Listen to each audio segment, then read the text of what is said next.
Na-try nyo na ba ang lumpiang Shanghai with tofu? Please watch my video tutorial. So, ito na yung mga ingredients niya.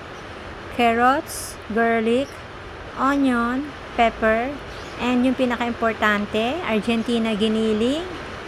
So, ayan na, inihahalo ko na yung giniling na nakalata. 1/4 giniling yan, isang lata.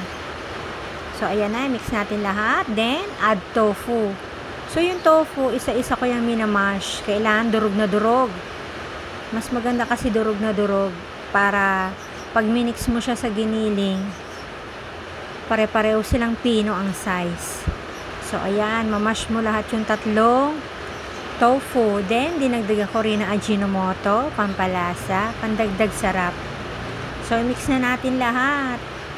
I-mix mong maigi para ma-absorb ang lasa ng isa't isa. So, ayan na, ready na rin yung aking lumpia wrapper. Isa-isa ko nang ibinabalot. Gumawa ako nito para may ready to cook na sa umaga pang breakfast ni Bunso. Favorite niya pati yan, lumpiang Shanghai with tofu. Healthy na, masarap pa. At low budget. So, try nyo na din gumawa nito para sa mga kids nyo. Mura na, masarap pa. Nagprito na rin ako. Ang sarap, tinikman namin.